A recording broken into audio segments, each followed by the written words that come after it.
at KLRB, Carmel, California. Here's Mae. Good evening. This is Mae Brussell in Carmel, California. This is tape number 490, and it's April the 26th, 1981. I'm going to have to throw out a lot of names this evening. I am planning to do that, so have a pencil handy or send a self-addressed stamped envelope if you want it. 2 sheets, one side, where it's printed on each side, 2 pages of references and bibliography, because sometimes these programs move pretty quickly and it's hard to keep up with these names, but the material I've selected for this evening does have a lot of names. I'm also going to try to speak for 50 minutes and then summarize for 10 minutes and put into some historical context what I'm trying to say, and spend that extra time having a continuity for some of the new listeners or the people that are not familiar with this broadcast. Send a self-addressed stamped envelope if you want these printed sheets. It's Box 22511, Carmel 93922. If that goes too fast, look it up in the phone book. I need somebody who speaks German to translate an 82-page book I got from Amnesty International in Berlin on colonial dignitad, the Nazis running the organization, the money coming from Germany, the names of the people behind it, the torture that is going on, and the links to the multinational corporations. I got this book. It's 82 pages, but it has to be translated in English. So if some listener wants to do that for us, for all of us, I would appreciate it. I had a busy week this week, spent 5.5 hours with a Secret Service agent who had traveled around the country and abroad with Vice President Mondale. He came down to San Francisco to talk about the John Hinckley matter and if he was at the house and the motives there would be for his being at the house or someone like him, why I suspected that this person was there. And then 2 days later, 2 agents from the local FBI came to the house. I'll do more on those interviews when I write a letter to the Secret Service in Washington and to the Justice Department about these people. It's very confusing to realize that people that are out in the field allegedly investigating a gunning down, such as we saw in Washington, D.C., of 4 people, one of them including the president, how really not well equipped they are to even comprehend the possibilities of crossfires. I sat with a diagram of possibilities of crossfires or other gunmen that, in all fairness, I don't think they actually had even considered. It's just pathetic, and I don't think that each individual in this country can depend upon the federal agencies to protect us in a time of emergency or crisis or riots or war. They're not equipped to solve conspiracies and to ask questions or to look for anything other than what the official conclusion is handed to them within 12 hours after the crime. I'm absolutely convinced that the way they work their way up in the agencies, that they're probably good little children in school and don't ask questions that would irritate the teachers, and they get promoted and then get these mediocre jobs of gumshoes without any comprehension of what is going on. I could tell just in the dialogue, and they seemed a little confused that I should be doing all of this work, and I'll share more of that with you later. It was really disgusting. And then I was out at Salinas at the court, the trial of Russell Little. He was charged with killing Dr. Marcus Foster, who was arrested and convicted at the time.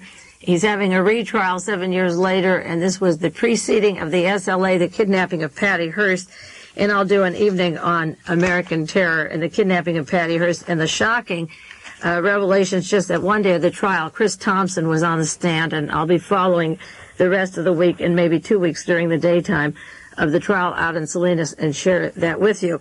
The other matters that I'm going into this evening, and I'm going to put aside some very important articles in the news. I'm going to run them down real fast like I do sometimes to get back to them. And promise you I will do them. One is the influence of Fritz Kramer on Henry Kissinger and Alexander Haig. I'm getting some wonderful articles from friends back east, one in particular, and I want to share with you the Nazi origins of the career of Alexander Haig and Henry Kissinger. I want to do one evening's broadcast on the comparison of the Reagan shooting of various news media, the way they approach this shootout in Washington. One, the government agencies, the FBI and Justice Department version, the Liberty Lobby Spotlight, Willie Carto version of what happened, Lyndon LaRouche with his executive intelligence review and solidarity, then the People's World, which comes from the left, and then the major media, how they've covered it, and then Mae Brussell's version, and where I'm different than the other 5 mentioned above. You may have seen in your newspapers this week, April the 20th, Richard Halloran, New York Times, said protracted war. Caspar Weinberger has changed his mind. We will have instead of a limited nuclear war, we will have a steady, constant war with the Soviet Union. This was U.S. military strategy envisions conventional global war with the Soviets, which requires vast mobilization of manpower, equipment, supplies, which means that domestically in the United States we can go economically bankrupt in our cities and states, but our manpower will be put towards this long war, and of course their goal has always been 1985. Haig is sending out more threatening messages to Russia that they're our top threat, and he's defining totalitarianism as the Soviet Union and any other repression or Nazi or fascist country as authoritarianism. We can support the authoritarians, but not the totalitarian, which is the Soviet Union. And the marvelous article sent to me from the New York News, Haig as Patton, how he prepared for the part, and was spotted in the Pentagon, and again by Fritz Kramer. There are Senate hearings going on world terrorism, the Senate Subcommittee on Security and Terrorism, and William Colby, the director of the CIA, was their first witness, and I want to talk about American terrorism because he set up the SLA and American terror in the United States, and I earmarked for the beginning of the decline of America, a declaration of war against us started by Colby when he came home from the Phoenix program in Southeast Asia. Another long article, The Assault on Terrorism, the Internal Security Committee, or a Witch Hunt in the Washington Post. And then from Europe, Terrorism's Terror, Its Fascination. The Hague fuss stirs up suspicions about motive. So in Europe, they're questioning these articles on terrorism. And I did mention that that arrest at Crystal River in Florida of the commando and 12 military people could be linked to a General Haig Reichstag type of takeover in this country using nuclear weapons.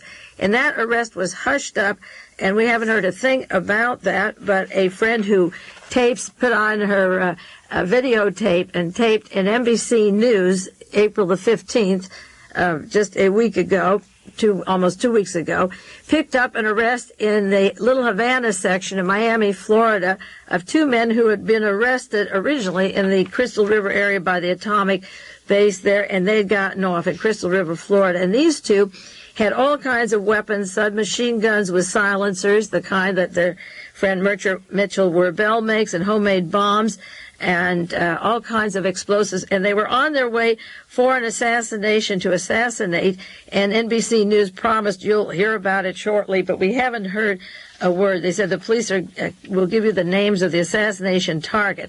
So like the Crystal River, Florida arrest, or 2 of the 12 commandos arrested again, white men in the Cuban part of town, they weren't Cubans, with all kinds of weapons and carloads of weapons off to do the kill. I also want to do some church fronts for Nazism that were in the news this week. They were, since I was on the air last week, we'll get back to them. One is about Robert Burton and the Fellowship of Friends in the San Francisco area. The other is the Institute for Historical Review, the Liberty Lobby Group, that are having a meeting up at the UCLA Conference Center in Arrowhead, California, to disprove the idea that there were concentration camps in Nazi Germany that had gas chambers.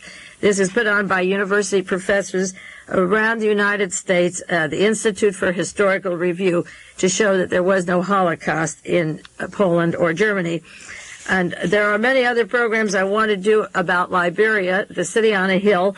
The Santa Cruz University newspaper has a section. They're covering El Salvador, they're covering Liberia now, and getting into foreign problems, which is really great for the students to be aware of.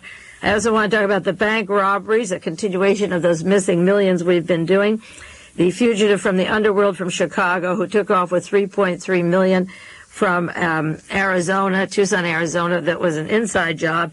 And keep you up on the Wells Fargo arrest. Poor Harold Smith, he had an alias, he surfaced, and he had a press conference in L.A., and he said that he admitted he took $200 million to $300 million. This was in the Los Angeles Times. The Wells Fargo has been used as a funnel of millions of dollars for espionage money, and I can cite just 2 areas on the Monterey Peninsula where large loans were given to individuals of questionable circumstances with absolutely no interest, just here in Monterey, Carmel area from Wells Fargo alone. Well, now Harold Smith has come out and confessed that he was involved with ripping off $200 to $300 million, and the bank only wanted him for $21 million, but he hasn't been charged for any of that million. It would be a hard feat for a black man married or living with a white woman with a home in Bel Air and an airplane and yachts and fancy foreign cars and going to Australia and Hong Kong and naming the Japanese mafia and the Nigerian mob crowd. It would be hard for him to finagle the books of a Beverly Hills bank and go away with the $21 million, but now he's had a press conference that he has $300 million, so that would make it hard for Wells Fargo to account for money that he says he took that they haven't even said was missing. So I will do a lot on those later, but they're going to have to wait for a few weeks. There was an article in the Washington Post about an organization in Washington, D.C. that you would laugh at if it weren't so sad. It's called the Regenbogen Verlang. Can't pronounce it maybe. Regenbogen. That's a rainbow. Verlang. Verlang. And it's run by a man called Prophet Fernando L. Daspach. Dasbach. Now, he originally was a follower of the Guru Maharaji, who came to this country in the 70s. He was 23 years old and was supposed to be a saint. He has headquarters in Florida and I think in Colorado also. I have to check that up again. Denver, Colorado, I believe, was one of his headquarters. Interesting, because I make the connection now again with John Hinckley in Denver, Colorado. I'll check that out for you. But the Washington Post said that as of March the 15th, he was sending out notices to church services around Washington, D.C., calling a declaration of war. He had a long document of the declaration of war, and it's been engraved and sent to people in Washington. And he had claimed that Ronald Reagan would be the first person to be murdered, then it would be Senator Mark Hatfield, and he would have his organization, who are so-called priests, murdering other ministers and priests to bring on the Armageddon as fast as they can and escalate the world of Jesus as it should be. He went to church services March the 15th, declared the war, and declared a long anti-Semitic tirade. He has a war against the infidels of religion, and he's maintained, and there's a large article in the Washington Post, that by the year 2001, not one Jew will be left in this country. That's his belief, and if they don't wake up, I think it's possible. That's 21 years to go. He has these engraved invitations. He sent them to 150 churches in Washington. He invited people to attend the wedding feast of the Father. And he said, God will punish Jews who denied Christ. They've been suffering 2,000 years. God created Adolf Hitler. He can create more Jews to be stuck in the ovens. Now, he has threatened to start killing politicians in Washington, D.C., and priests. And he advertised himself as the only cult that's not going to kill its own members. It will only kill the opposition. Now, there's a Reverend McIntyre down in the South that has been working with the CIA, the Defense Department, and it was the clone of John Hinckley, his counterpart, this Edward Richardson, who said that if he would finish off Reagan, if Hinckley didn't do it, and then there were a lot of other killings that they would do. He trained in Florida with Reverend McIntyre, Carl McIntyre, and I'll do more on that later. But this notice of war that he had engraved is printed in the Washington Post, and the interesting thing is that the Secret Service didn't take the guy seriously, of course, and then the question comes out if John Hinckley was too violent for the Nazis, that they kicked him out, and too radical for them and wanted to blow up and shoot things, and if he was in Washington, D.C. prior to when the president was killed, his photograph was there in front of the White House, and if he received a telephone call from a woman in the hotel, if he was calling out to people in Washington, D.C., was he in touch with these people who said this is what they were going to do? They named their first target, and their target was shot, and the assailant is a far right-winger with a devout Christian family background. So are there links of John Hinckley Jr. to Fernando Daspach? We don't know, but the government is going to search them out. If we don't probe them, they're not going to look too far. Now, I want to talk about the church connections to the Hinckley family and to the world fascism and the world Nazism, or the goal of the ovens that this man talked about, because if he was just one person, he wouldn't even be worth describing. But there's something else going on, and it's been brewing since World War II, and it may be a little late to take notice, but just for the record, we can say, well, on tape 490, we talked about it. The Wall Street Journal had an article about the Hinckley family, April the 6th, 1981, and they talked about not only the National Socialist affiliations of John Hinckley Jr. and his white supremacy group, Chicago-based, is where he was, and how he wanted to preserve the memory of Hitler's Third Reich, that his zeal was too extreme for most of the groups. This article in Wall Street Journal talks about the father who set up, in quotes, this is from the newspaper, the Wall Street Journal, the father, John Hinckley Sr., set up his own ambitious missionary foundation to help drought-stricken Guatemalans build water treatments. Now, this is a missionary foundation with water treatment facilities. He became a water resources consultant to World Vision International, a huge interdenominational organization with projects in 85 third world countries. He went with World Vision to Africa, that's Nigeria, he was there, and in Brazil last year, and the father is affiliated with that organization. Now, the Christian Century magazine in May of 1979, May 16th, 1979, had an article reprinted in People's World, April the 11th, and this is what it said. It said it was during the Vietnam War that many of World Vision's inadequacies began to emerge. Instead of being nonpartisan and instead of being humanitarian, it expressed clear anti-communist sentiments and was openly supporting the American military in their participation. In at least 75% of the Cambodian operation alone, it was funded by United States aid, the USAID, the Linked Agency for International Development, which is a Defense Department project. American trucks and helicopters were available for the World Vision program. What a good view, like World Watchers. We're World Watchers, they're World Vision.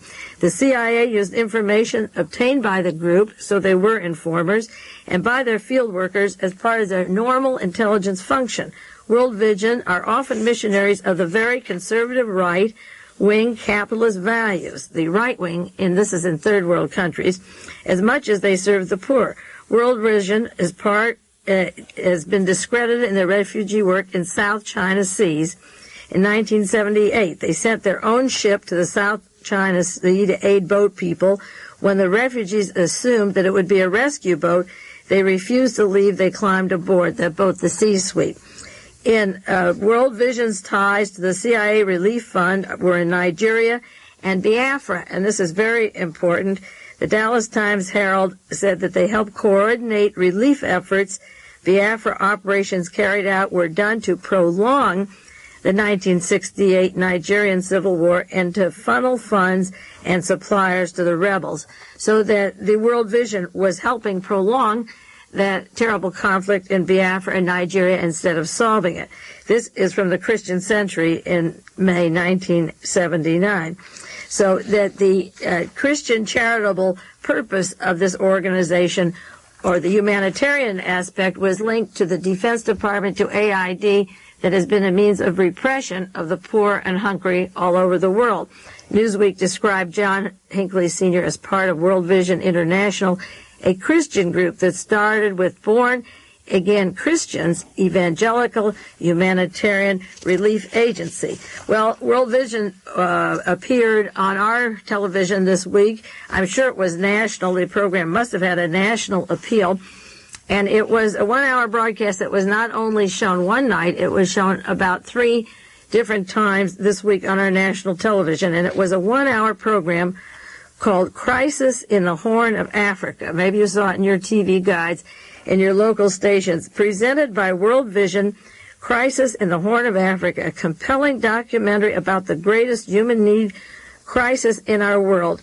See dramatic eyewitness footage from Ethiopia, Somalia, and Kenya. And they also had Uganda in there. Hear the moving stories of mother, children, and whole families struggle daily to stay alive. And the movie was made with Carol Lawrence, Dean Jones, Dale Evans, and Ephraim Zimbalist Jr. Ephraim Zimbalist Jr., if some of you are too young to remember, was hired by J. Edgar Hoover to make the great FBI movie to glorify the FBI for many, many years on television. It was all a bunch of hogwash, but it was pure propaganda to make the old gumshoes look like they were doing what they were supposed to be doing. And Stan Mooneyham is the director of World Vision. He's part actor and real ham, and reminded me like Reverend Moonspiel. He was the Mooney Ham, if there ever was one. If you saw this guy, and he was holding these poor, starving black babies as if they were their pet monkeys, off at arm's distance over this faraway look. And I have the address for you. You can write to World Vision. It's in Pasadena, just World Vision, Pasadena, 91109. And ask them for some literature, and I can give you their phone number if you want it, 213-795-3554. Now, their shtick was to send $12 a month to them, and they would provide for these children food and give them what they need. But the problem is, how do we know where the money is going? It reminded me of at the end of World War I, when Herbert Hoover was over in Europe with the money for the refugees, and he sent approximately $53 million that was given to feed starving people in Europe. And the truth was, it was going to the Solidarists, a group of white Russian czars that left the Soviet Union at the time of the revolution, and they went over to Poland, and he was arming for World War II, the Vaslow's army, the Solidarists, the monarchies. And what we thought was going to starving refugees was, in fact, not going to them at all. It was going to armies to prepare to invade Russia and take the Soviet Union and throw out the communists. So that money to save the poor and the starving does not always go to the poor and starving. And if you read Reinhard Gehlen's Spy of the Century, the story of the head of Hitler's Eastern intelligence, his first job was to starve 40 million people by putting a fence around the Ukraine when the war was over and just eliminate that many people to deal with and make another 50 million slaves. And with that mentality, Reinhard Gehlen was brought to the United States by Allen Dulles to form what became our CIA. So it's hard to believe that the bleeding hearts and the Nazis that made the National Security Council really care about these black people and sending grain or food. The difference, if you see any pictures of Israel and what Israel has become, when the Jews have a fundraising, a United Welfare Drive, and send money to Israel, they build hospitals and schools and roads and water wells and all kinds of facilities for homes and education and health. But I haven't seen any of this so-called Christian money or missionary money helping the people over there in that way. You don't see the buildings or the skyscrapers or the planetariums or the symphony orchestras or the self-sufficient, like the kibbutzim, the housing for children and mothers. The money goes to Christian funds, and then what happens with it, there is more and more repression and more starvation. Now, there's a movie that was made recently, it's out now, called The Final Conflict. And this movie begins, it's a takeover, the third part of Damien 1 and Damien 2, the child who then grows up to rule the world. And the way this third movie starts, this is the third part of the Damien series, and the final part, I understand it begins with Damien wanting to rule the world, and the evil forces are going to take over. And he's in a picture room where they're showing newsreels of people starving in Africa. The exact footage, probably, that World Vision had on television this week. And they're sitting and watching all these masses of humanity fenced in, caused by our multinationals who could solve the problem immediately. In 1 hour, there could be the means to feed and house and clothe these people. But they're asking us to get involved in sending them funds that we never see the result of. And the movie begins with starving people in Africa, just like World Vision had. And it shows the multinational corporations collecting donations from all over the world. Now, this program was on 3 hours this week in our hometown, asking you $12 a month or send large fees of $20, $50, $100. And the movie shows multinationals with the idea of big corporations asking you to send your donation. And then the light goes up, and there's a screening room, and the man, the Antichrist, is now going to become president of the United States. He sat back and watched these stories and collected all this money, and Damien wants to be the head of the United Nations that distributes the food, and the president appoints him as the head of the children's branch. Remember the year of the children that Jim Jones had? It was that year that Jonestown came down, and 243 children were buried in an unmarked grave. The grave is there, but their names were never identified, and he took and dumped these children into plastic bags after their flesh had rotted, and that was the year of the children. Well, the story of this final conflict has the World Organization, or the Front, taking over the world and involved in the food program, getting the sympathies and the food program as part of that script. Now, who made that movie? That's a very interesting point because, again, it goes back to links and denominations with Mr. John Hinckley Sr. and World Vision, the people who made that movie. There's a man named Robert Munger, M-U-N-G-E-R, who made the concept of the Omen, the three of them. He's a devoutly Christian man. He was the production consultant, and he believed in Damien Thorne, the Antichrist. The movie was made at 20th Century Fox. That's an interesting studio that made a lot of money off of Star Wars with Mr. Stanfill, the president of 20th Century Fox, and he just went through the deal to sell the whole 20th century, which involves our Pebble Beach and Monterey Peninsula, to a man named Marvin Davis from Denver, Colorado. Again, from Denver, Colorado, with close association with Frank Sinatra and Princess Grace of Monaco. The board of directors of 20th Century Fox is Princess Grace and Jerry Ford and Madame Chenault. It's a who's who of what's what of American history of the past 30 years. To tell you the truth, these are on the board of directors with an Annapolis graduate, a classmate of Jimmy Carter, as the president of the studio, now sold and working with Marvin Davis, who has extensive holdings in Australia and New Zealand. And the attorney for the transaction of buying the 20th Century Fox and the studio involved with the Damien conflict and the world poverty, the food program, the attorney for the operation is Edward Bennett Williams, the same attorney for John Hinckley Jr. Does all of this mean anything? It means a lot if you sit back and study the individuals involved and their placement into the born-again Christian movement, and how certain people from Denver, Colorado are connecting, say, to Hollywood and to Pebble Beach with attorneys in common, interests in common, and a historical relationship of organized crime, of terror, of extreme wealth, of indifference to poverty. Someone like Frank Sinatra is building a $34 million home in Las Vegas, Nevada. He could certainly send one plane load of food over to those starving people. These people are being used and they're being exploited, and World Vision is working with the Defense Department in some way in third world countries, and a common lawyer for the 20th Century transaction from Marvin Davis from Colorado or John Hinckley Sr. I see certain common bonds of names and actions and things that I'm seeing on the screen that have a relationship to each other. This is the end of the first 30 minutes. We'll get back on that subject in a minute. This is Mae Brussell and Carmel. Mae Brussell. We will return with the second half after a brief pause.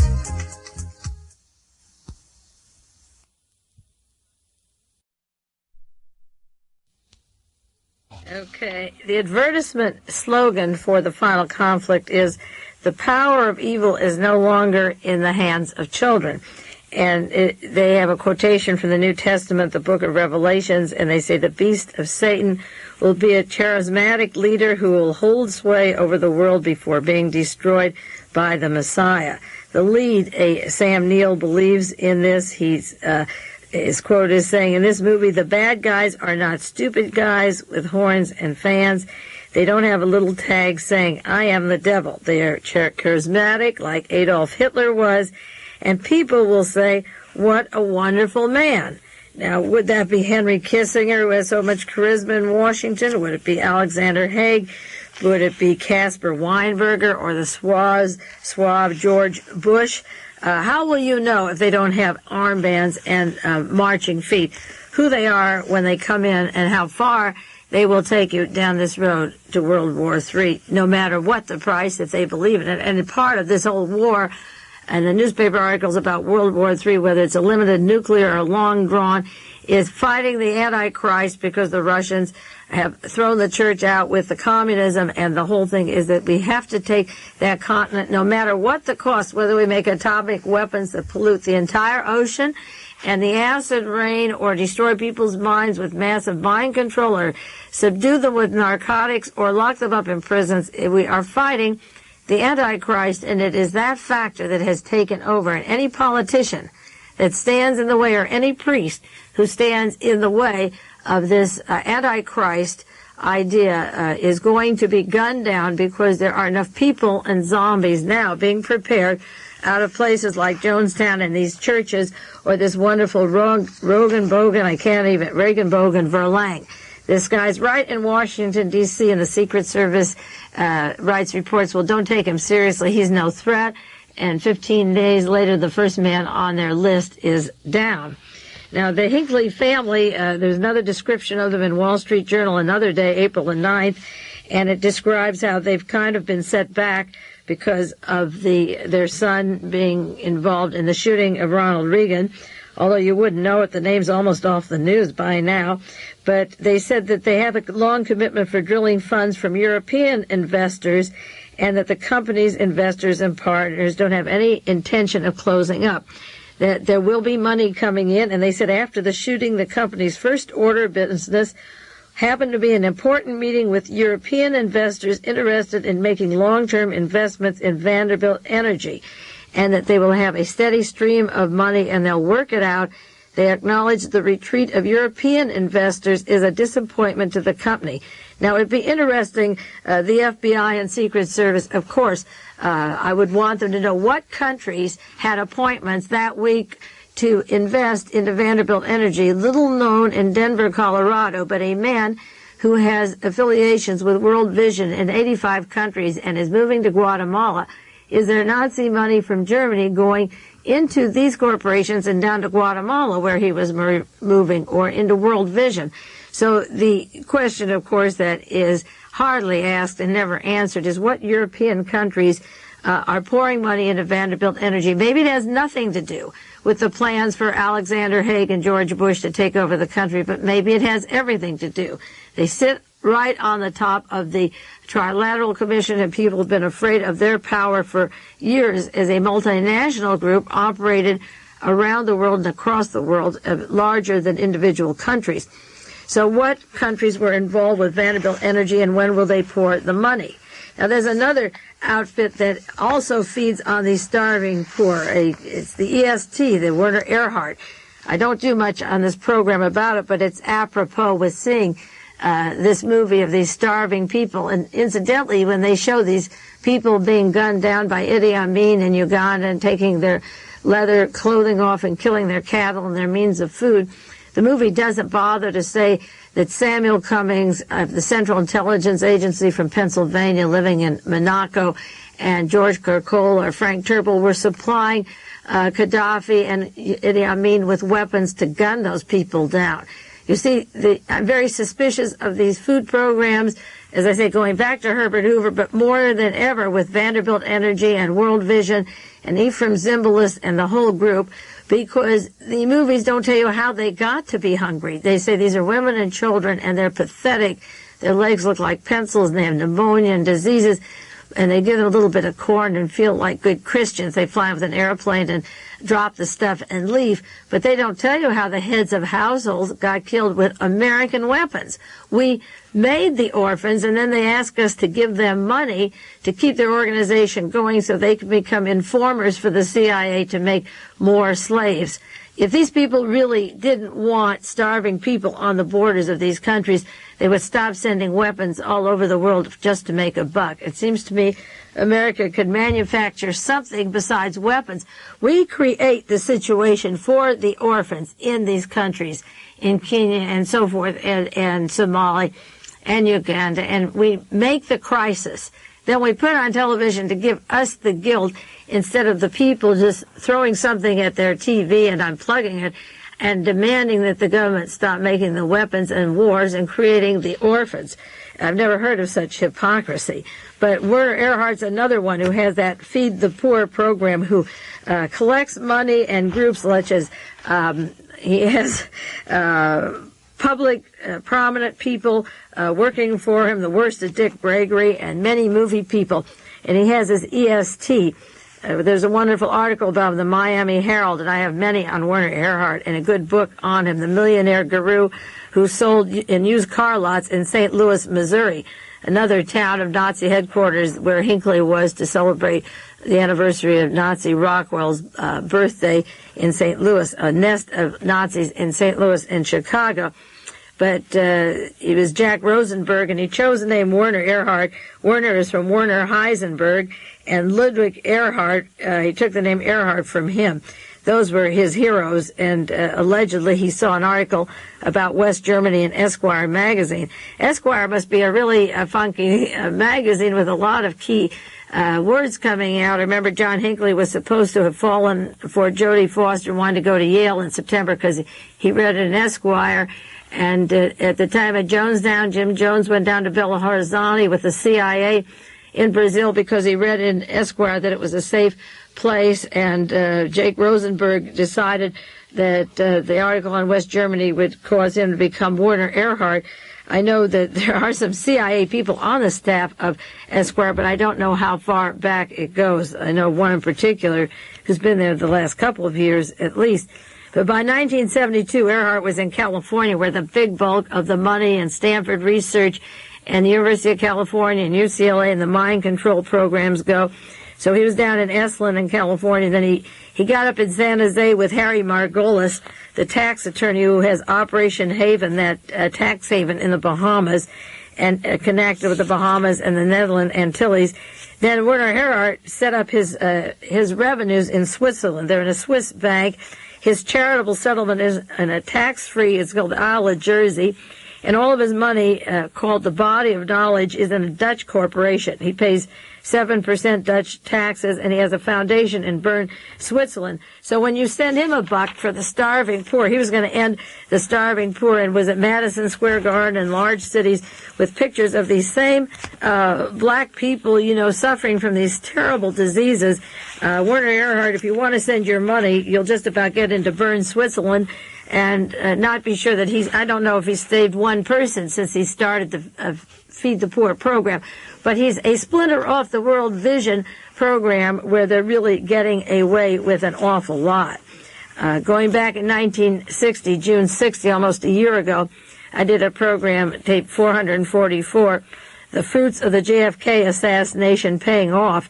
And in effect, it was about a meeting last May of 1980 of an evangelical movement, the same evangelical Christ group that World Vision is, that Mr. Hinckley's southern friends in Texas belong to. Now, John Hinckley Sr. kept his oil Vanderbilt Resources and Vanderbilt Energy offices in Houston, Texas, and he moved to Denver, Colorado with strong ties in Texas.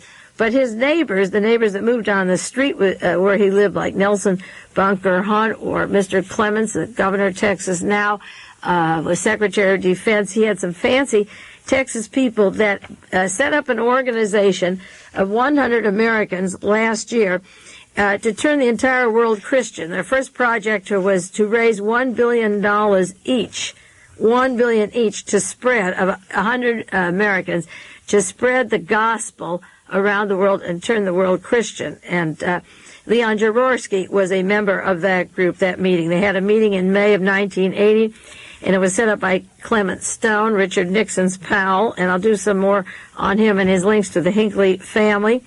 And they set up another meeting in September of 1980 and one in January of 81 in Miami. Leon Jaworski is part of that world group. He was at the Nuremberg trials, trying the Nazi Germans. Most of them got off. He was on the Warren Commission. He investigated Watergate and Koreagate. John Connally, the man who has President Reagan's closest ear for appointments, former Secretary of Navy and Treasury, He has a home down at Tyrol Bay in Jamaica, where David Rockefeller is soon to move down from Chase Manhattan down to Tyrol Bay, linked to Permindex and assassination teams, and Clint Murchison and Nelson Bunker Hunt and Gerald Ford, all of these people involved with the Kennedy assassination, who in 1980, a few years later, were raising money for an evangelical movement and used the mass media to turn the entire world Christian. They have a campus crusade called the International School of Theology, where they give a Golden Glove of Honor. If you give 100,000, you're a world sponsor. 50,000, you're a hemisphere sponsor. 25,000, a continental sponsor, and it goes on. And they want to raise billions until they, in quotes, teach the poor that if they die, they will go to heaven, and tell China that is their future target. They will convert all of China, 900 million, to Christianity. That is their goal, to convert all of China and tell the poor that when they die, they will go to heaven. So the pictures that you see on TV of World Vision are those poor that will go to heaven. Now, Clement Stone was one of the people, the founders behind this group, and just this last week he was on the Today Show, nominated for the Nobel Peace Prize. I mean, it's absolutely disgusting. And this Clement Stone, and they asked him who nominated him. I think, I forget who was, Jane Pauley was on vacation. I forget who was interviewing him. Jessica Savage, and she said, who nominated you for the Peace Prize? And he said, Howard Baker of Tennessee and Gerald Ford. Two of the men behind covering up the Watergate, covering up the Kennedy assassination, all the dirty conspiracies of the world. And he was talking about how he accumulated his $450 million in the insurance business. You might try this tomorrow when you get up in the morning and you're on a shoestring or whatever. You should see Clement Stone. He's got this little tiny waxy mustache, his little bow tie, and his suspenders are embroidered, and he says, do it, do it, do it, do it now, do it now, do it now. And you say it over and over until you get done what you want to do. He said he had a magnificent obsession when he was younger, and now he has a foundation. And the way he made $450 million was to say, do it now. Now, not only was he on this broadcast, but Clement Stone is the fellow who I mentioned last week, put up money for the Secret Service agent who was shot when Ronald Reagan was shot, McCarty, to go down to his compound down in Acapulco and take a vacation. Clement Stone will, I'm sure, make sure that there's no prosecution or hard-hitting of the Hinckley son, and he will treat all the people that were shot very kindly, so that there is not a big fuss for their friend of World Vision and World Christianity and Humanitarianism, John Hinckley Sr. The San Francisco Chronicle had a full-page story by Maggie Paley, special to the Chronicle, and there he is, Clement Stone, William Clement Stone, top salesman for positive thinking from his combined Insurance Company of America, and there he is for all his glory. So he was on the Today Show. He had a full page in the Chronicle. I wrote about him in 1973 in the Realist article, The Senate Select Committee is part of the cover-up. I said Clement Stone contributed nearly $7 million to the Republicans since 1968. That's after Robert Kennedy was murdered, to put Richard Nixon in office. He said, I felt this provided the one chance in a lifetime to change the course of history for the better. The feeling of necessity and desperation he expressed was translated into better business, and he helped the Republicans with his money. He not only helped the Republicans with this vast amount of money, but Clement Stone has been behind, he hired Donald Segretti and put money into the Watergate. Dwight Chapin, the agent that worked with Robert Haldeman, they hired Segretti for all the dirty tricks that were never prosecuted or detailed at the time of Watergate. And when Dwight Chapin got out of jail, he put him on a full-time salary. He was the man in charge of the office appointments of Richard Nixon. He hired him through his jail time and later kept him. He works for Clement Stone as his great god right now in Chicago, the headquarters of the Nazi organizations where John Hinckley worked.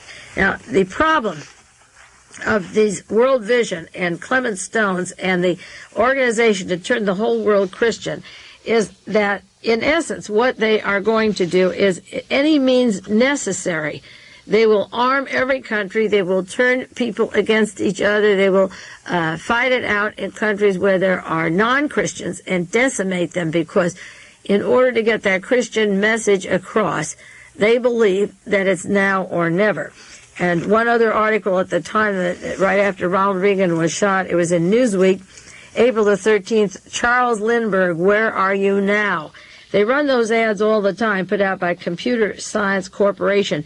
And some evening I'll do a discussion of Charles Lindbergh and his distaste for yellow and black and brown. And he said that by losing the war, we got the mongrelization of the races. I have direct quotations of Charles Lindbergh and what he thought of white America, and how Adolf Hitler, he got awards from Goering and Adolf Hitler and the Luftwaffe. That was his favorite air corporation, the German Luftwaffe, the private army of Adolf Hitler. And he was an outright Nazi, Charles Lindbergh. And it's very ironic at a time where these Nazi organizations are surfacing, and these church organizations that we see. Charles Lindbergh, where are you now? One man with limitless courage and a burning vision.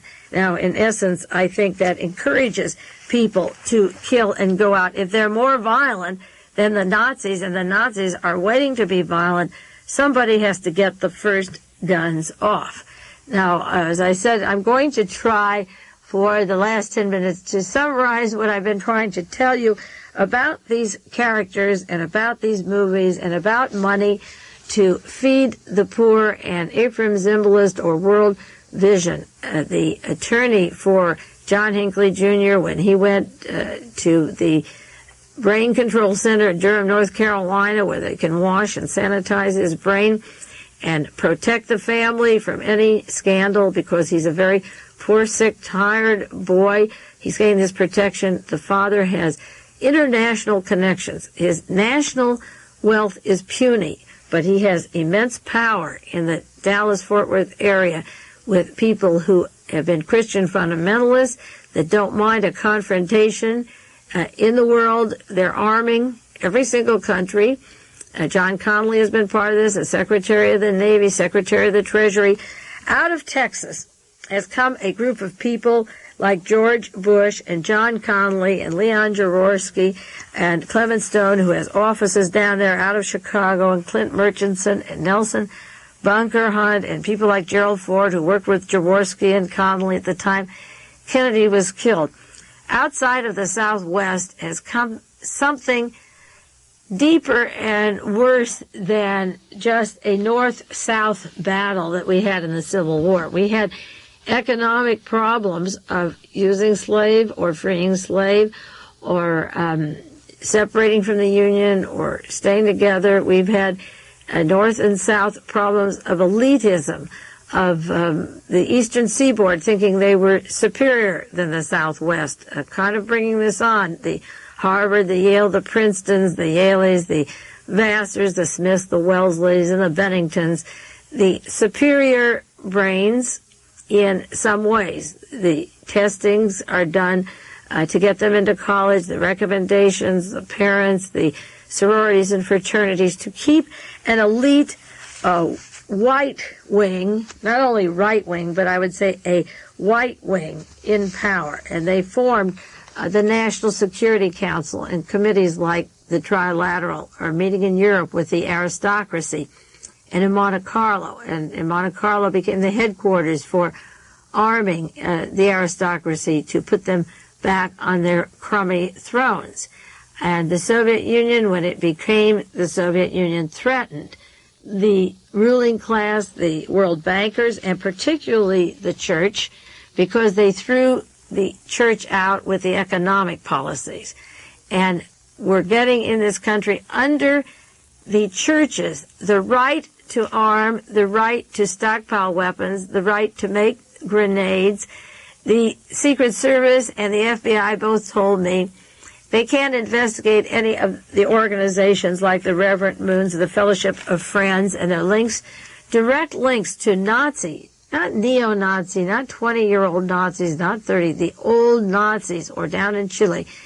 If it's a religion, They can't cross the border. I sent for one of those minister degrees for $5. I became a minister in Mr. Hinckley's church, and I'm okay. I can marry people or bury them, and I'm a minister. I said, if I'm a minister and I could have 60,000 Quaaludes in the house and dispense them or put them in the water wells of people or contaminate, if I'm a religious leader, you can't come in my house. Is that right? And they say, yeah, that's right.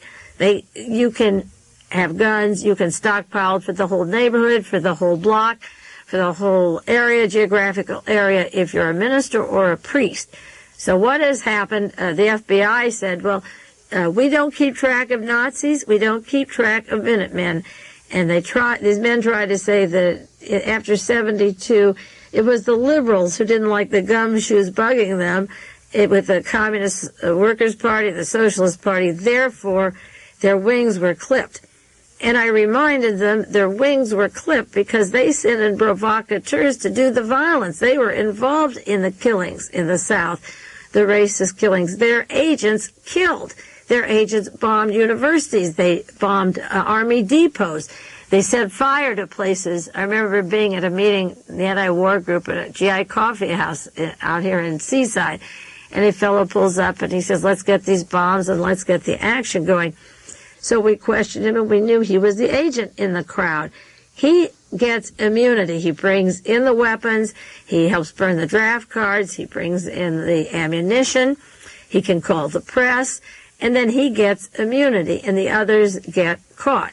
So what happened at the time of Watergate and the laws that should have been were you don't wiretap or bug people who aren't committing the crime. That is the point of Watergate or freedom. They don't have to bug or wiretap my house or make memos about me just because I'm afraid of fascism. When I sent for the freedom of information, they said, let's disseminate everything about her to the Secret Service and the FBI in San Francisco and Washington and so forth because she's afraid of fascism. When I show those agents those papers, they just don't even understand what I'm talking about. That doesn't mean they shouldn't stop watching the fascists or the intent to kill. If there's a group in Washington, D.C. that sends out engraved invitations that the war has begun, and here it is, and we're going to start killing people, we're going to start killing priests. I remember when Herbert Mullen went to Hawaii in the company of a very mysterious woman to an army base, and he came home, and then he killed a priest up in the Santa Cruz area. And he said he was instructed to do it. He was told to do it. So I began a file of a whole rash of religious persons that were killed. Well, there is nothing that comes down on society or the left or whoever you think it is than killing these religious people. So I wondered if we were going to have a rash of people programmed to kill priests. And in comes this engraved invitation. The Father has come, declaration of war against religion. Well, what he says he wants to do is to put every Jew in the oven, but he'll start with the priests and show that it's for real. The killings are for real. Now, the father of this John Hinckley, with his world vision, with AID, with their track record in Cambodia, in Nigeria, with the Wall Street Journal saying he was going to build water wells in Guatemala. That is the newest country after Liberia that the fascists in our Pentagon and the Fritz Kramers giving the orders in the Pentagon are going to take over. I think it would be valuable for a private writer or researcher who has the means to find out where they were going to move in down there in Guatemala, the Hinckley family, where they were going to put their water wells, and are they in fact a government front for the takeover of America? Is this one small family or one example? See, I don't think that John Hinckley Jr. fell astray wandering from Daddy's home. As I said before on the radio and other programs, I think he heard this anti-black, this anti-Semitic, this anti-left, and I don't think that they disassociated from him. He was in Colorado for 3 weeks before he came to California, obviously to get his orders of who to see and how to get back to Washington, D.C. to shoot at Ronald Reagan. And he parked his car at the parents' house, and the mother allegedly took him to the airport or arranged for him to go. As of this day, the shooting took place March the 30th, and this is April 26th. I haven't seen any quotation of anyone else who saw him driving his 1977 Volare around. They said he wandered, he was alone, and he was eating his Big Macs and his fast food, and you would think that he never pulled up for gasoline or had the car greased or tell who bought it for him or who was financing him. I think that Edward Bennett Williams, representing the Colorado area that's moving here into 20th century with vast holdings in Australia and Venezuela, and Edward Bennett Williams representing the Hinckley son, is an interesting connection. I think the Werner Erhard, the Feed the Poor, and the World Vision is interesting. I think the AID and the Pentagon connections to the so-called poverty programs is disgusting. And I think that if anybody were sincere in wanting to end these terrible situations instead of allowing them to happen, if we investigated who's behind these things, we would find some group of people such as the people writing Damien 1, 2, or The Final Conflict, who actually believe that the final conflict is necessary and it will come in through the boardrooms of nice-looking people. And when World War III comes, you won't even know how it came, because it will look, as I say, like George Bush or Alexander Haig or Henry Kissinger. Well, that's it for tonight. That's enough of World Vision for one evening, I think, or Erhard and Feed the Poor programs. I'll be back with you next week on KLRB. This is Mae Brussell in Carmel, California. National with noted conspiracy investigator Mae Brussell.